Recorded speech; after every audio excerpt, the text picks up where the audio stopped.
झलक अपनी श्रीहित प्यारे दिखा दोगे तो क्या होगा, बिगड़ी हुई दशा मेरी बना लोगे तो क्या होगा। बड़ी मझधार में नैया मेरी संसार सागर में, कृपा करके किनारे तक लगा दोगे तो क्या होगा। भगवान कृष्ण ने राधे और गोपियों के साथ यमुना किनारे जब पहली रास लीला रचाई तो उस दिन सारी पुरानी परंपराएं टूट गईं। यह रास लीला ग्वालों और गोपियों के बीच एक खेल के रूप में शुरू हुई और कृष्ण की बांसुरी की मनमोहन धुन के साथ अपने चरम पर पहुंच गई। यूं तो कृष्ण का जन्म एक राज परिवार में हुआ था, लेकिन उनका लालन पालन एक ग्वाला परिवार में हुआ। उनको पालने वाले पिता नंद ग्वाले थे। हालांकि वह ग्वालों के मुखिया थे, फिर भी ग्वाले का काम करते थे और राशि ठाठ से वह कोसों दूर रहते थे। माँ यशोदा ने कृष्ण को जन्म नहीं दिया था, लेकिन वह खुद इस बात को नहीं जानती थीं। जन्म से ही कृष्ण को भगवान के अवतार के रूप में देखा गया था। दरअसल उनके जन्म से पहले ही उनके बारे में तमाम तरह की भविष्यवाणियां की गई थीं। कुछ योगी खास तौर पर प्राचीन काल के महान ऋषि कृष्ण द्वैपायन को आगे चलकर व्यास मुनि के नाम से जाने गए, एक अनूठे बच्चे की खोज में थे जिनका जन्म एक खास दिन होना था। इस दौरान उन्हें कृष्ण के धरती पर आने के बारे में पता लगा। वैसे भी उनके आने का इंतजार योगी बहुत लंबे समय से कर रहे थे। जन्म के साथ ही कृष्ण को तारणहार कहा गया। दरअसल उनको लेकर हुई भविष्यवाणियों का गणनाओं की वजह से माना जा रहा था कि वह लोगों को उनके दुख दर्द और पीड़ा से मुक्ति दिलाएंगे। बाद में जिस तरह वह धरती पर जिए और जैसे उपदेश उन्होंने लोगों को दिए, उससे उनके बारे में की गई सभी भविष्यवाणियां सही साबित हुईं। गोकुल और बरसाना के ग्वाले वृंदावन नाम की एक जगह पर जाकर बस गए थे। वृंदावन काफी खुली और हरी भरी जगह थी। यह नई बस्ती कई मायनों में पुरानी मान्यताओं को तोड़ने वाली और ज्यादा खुशहाल साबित हुई। चूँकि यह लोग अपने पुराने परंपराओं घरों को छोड़कर आए थे, इसलिए इनके पास पहले से अधिक आज़ादी थी। यह नई जगह ज्यादा समृद्धि और खूबसूरत थी। खास तौर पर युवाओं और बच्चों को यहाँ इतनी आज़ादी मिली जिसे उन्होंने पहले महसूस नहीं किया था। यहाँ चीज़ें वाकई काफ़ी अलग थी। आखिर समुदाय में लोगों के पास समृद्धि थी और खुलकर जीने का एक नया एहसास था। इनमें बच्चे भी शामिल थे। इन बच्चों के समूह में राधे थोड़ी बड़ी थीं। वह कभी किसी दायरे में बंधकर नहीं रहीं और उसे समाज में एक अलग ही आज़ादी मिली थी। ऐसी आज़ादी जिसके बारे में दूसरी लड़कियां सोच भी नहीं सकती थीं। राधे लड़कियों का नेतृत्व करती थीं और जबकि कृष्ण लड़कों का, और फिर इन दोनों की अगुवाई में हर्ष और उल्लास से भरे मिलाप होते थे। कृष्ण 7 साल के थे और राधे 12 की।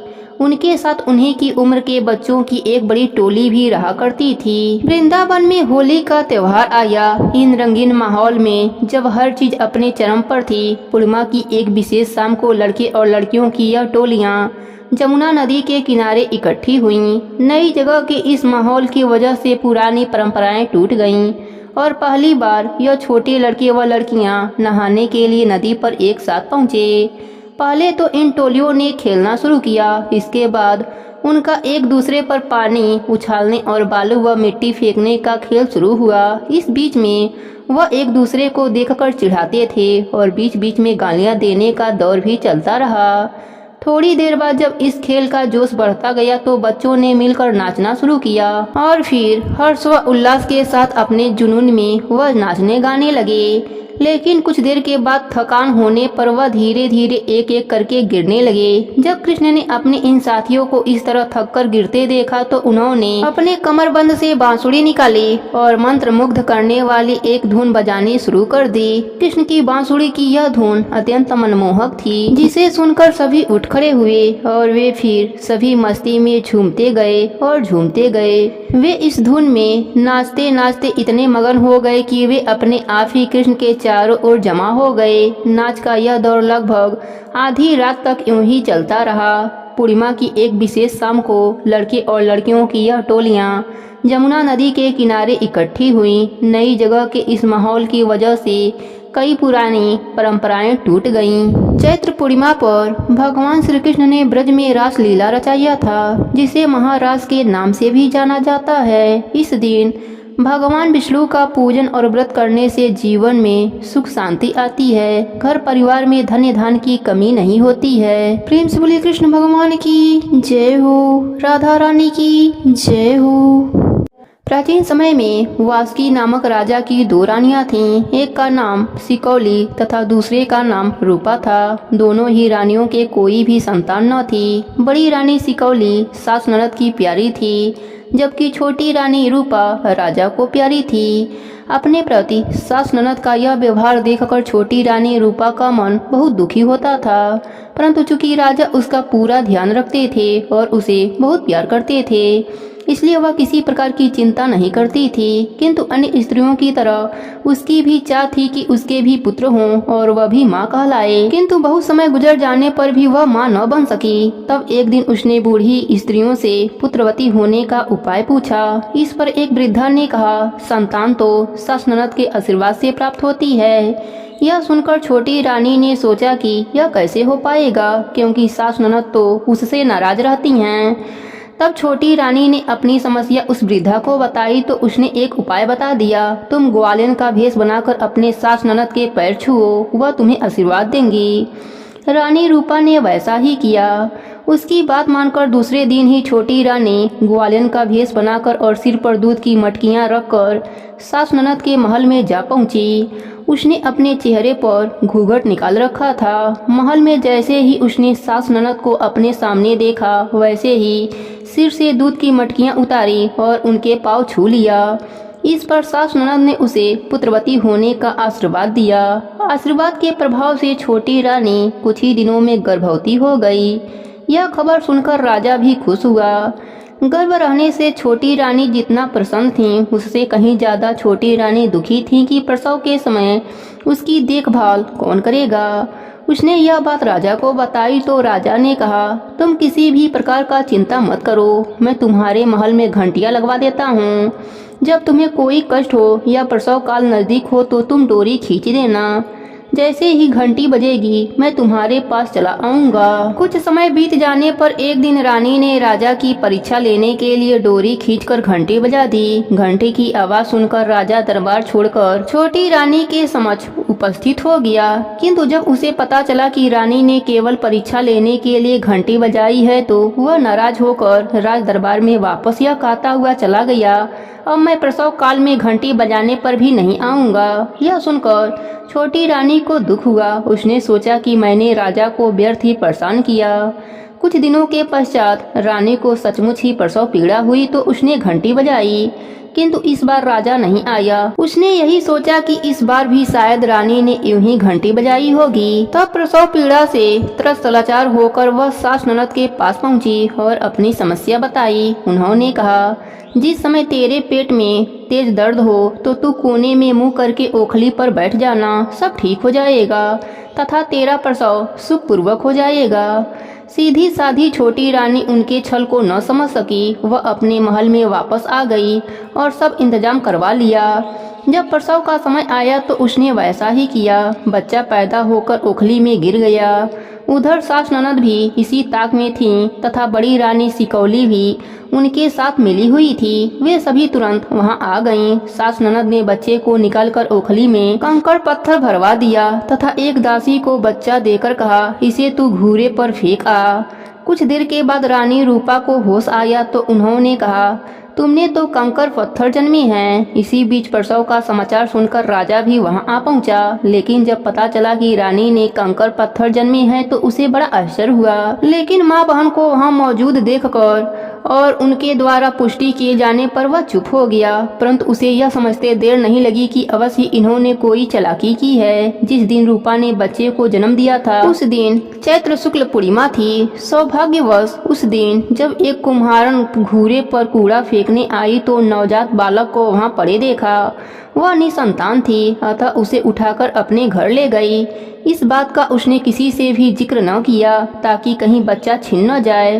वह बड़े लाड प्यार से उसका पालन पोषण करने लगी। जब बालक थोड़ा बड़ा हुआ तो कुम्हार ने उसके खेलने के लिए मिट्टी का एक घोड़ा बना दिया। लड़का उस घोड़े को नदी के किनारे ले जाकर उसका मुंह पानी में डूबाकर कहता, मिट्टी के घोड़े पानी पी, चे चे चे। उसी घाट पर रानीवास की स्त्रियां नहाने के लिए आती थीं। लड़के को रोज रोज ऐसा करते देखकर एक दिन एक स्त्री ने सुनकर उसे फटकारा, है कुम्हार के छोकरे, तुम्हारा दिमाग खराब है क्या? क्या तुम पागल हो? कहीं मिट्टी का घोड़ा पानी पीता है? रानी के कंकड़ पत्थर पैदा होने का समाचार सब जगह फैल चुका था, अतः वह लड़का यह जान गया था। इसलिए लड़के ने तुरंत उत्तर दिया, सिर्फ मैं ही पागल हूँ, इस संसार में सभी लोग पागल हैं। यदि रानी के गर्भ से कंकड़ पत्थर पैदा हो सकते हैं तो मेरा मिट्टी का घोड़ा पानी भी पी सकता है। लड़के की बात सुनकर स्त्रियां समझ गईं कि यह रानी रूपा का ही बेटा है। उन्होंने महल में लौटकर रानी सिकौली को सारा वृतांत सुनाया। उन्होंने कहा, तुम्हारी सौतन का लड़का तो कुम्हार के घर पल रहा है। तब यह सुनकर बड़ी रानी ने उसे मरवाने का षड्यंत्र रचा और मैले कुचैले वस्त्र पहनकर कोप भवन में लेट गई। राजा ने महल में जाकर कारण पूछा तो उसने कहा, कुम्हार का जो लड़का है वह हमारी दासियों को चिढ़ाता है, अतः जब तक वह लड़का मौत के घाट नहीं उतार दिया जाएगा मैं अन्य जल ग्रहण नहीं करूंगी। लेकिन राजा समझदार था। उसने कहा, इस छोटे से अपराध के कारण उसको प्राण दंड देना उचित नहीं, फिर भी मैं उसे देश निकाला देकर इस राज्य से निकाल सकता हूँ। रानी मान गई और रानी की इच्छा अनुसार उस लड़के को राज्य से निकाल दिया। वह दूसरे राज्य में जाकर रहने लगा। थोड़े दिनों बाद वह लड़का भेष बदलकर सुंदर वस्त्र पहनकर राजा वासुकी के दरबार में आने लगा। राजा उसे किसी दरबारी का पुत्र समझता रहा और राजमंत्री उसे राजा का समधी। फलतः उसे कभी संदेह की दृष्टि से नहीं देखा गया। उसके आचरण से सब प्रसन्न तथा संतुष्ट थे। वह प्रतिदिन दरबार में बैठकर राजकाज की सारी कार्यवाही देखता और हर बात ध्यान से सुनता। इस प्रकार दिन गुजरते गए और एक साल बीत गया। अगले साल उस राजा के राज्य में वर्षा नहीं हुई। पूरा वर्ष बीत गया। राज्य में अकाल पड़ने लगा।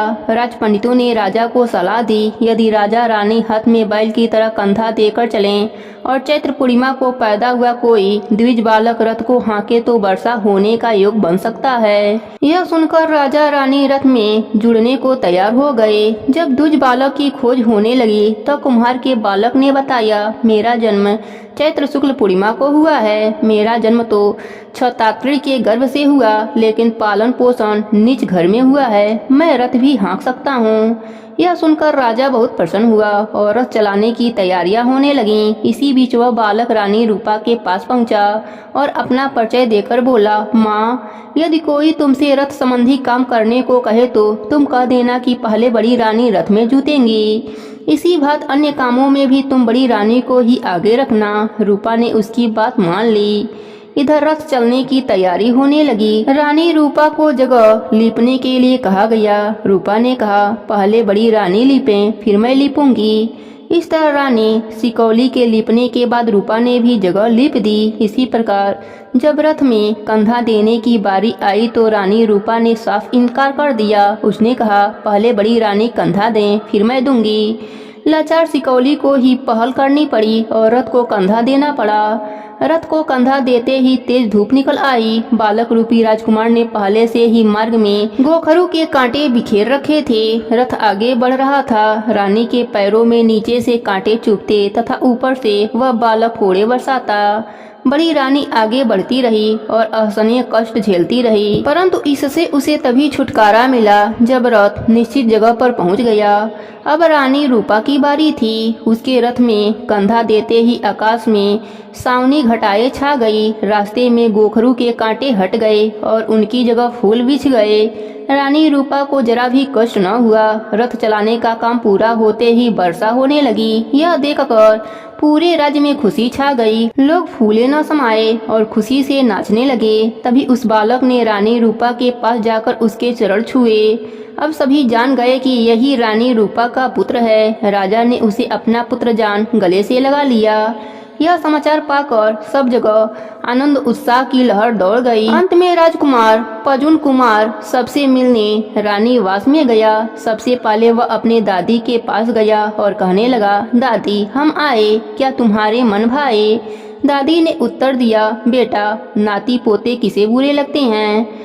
पजुन कुमार बोला, तुमने मेरे मन की बात नहीं कही, तुम्हारी बात बेकार और अधूरी है। मैं तुम्हें श्राप देता हूँ, तुम अगले जन्म में दहलीज हो जाओगी। फिर वह अपने बुआ के पास जाकर बोला, बुआ री बुआ हम आए, क्या तुम्हारे मन भाए? बुआ ने कहा, भतीजे किसे बुरे लगते हैं? परिणाम तो पजुन कुमार ने बुआ को चौका लगाने वाला मिट्टी का बर्तन हो जाने का श्राप दे दिया। फिर वह अपनी सौतेली माँ सिकौली के पास जाकर बोला, माँ हम आए, क्या तुम्हारे मन भाए?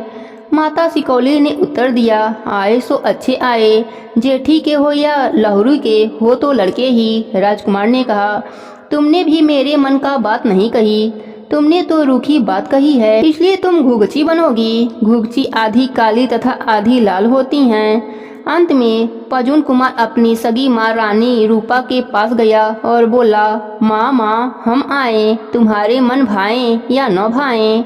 रानी रूपा बोली, बेटा आए, हमने न पाले न पोसे न खिलाए न पिलाए, हम क्या जाने कैसे आए। यह सुनते ही वह बच्चे की तरह फूट फूट कर रोने लगा। छोटी रानी ने उसे गोद में उठा लिया। रूपा के दूध उतर आया और मातृभाव से विह्वल होकर उसे दूध पिलाने लगी। यह समाचार जब राजा के पास पहुंचा तो मारे हर्ष के गदगद हो गया। यह सब देख वह बहुत प्रसन्न हुआ और पूरे राज्य में उत्सव मनाने का आदेश दे दिया। गरीबों को दान दिया गया। राज्य में शहनाइयां बजने लगी, तोपे अपने आप छूटने लगे। कहते हैं उसी दिन से पजुन पूजो व्रत उत्सव मनाया जाने लगा। प्रेम से बोले भोलेनाथ की जय हो, विष्णु भगवान की जय हो, चैत्र मास की जय हो।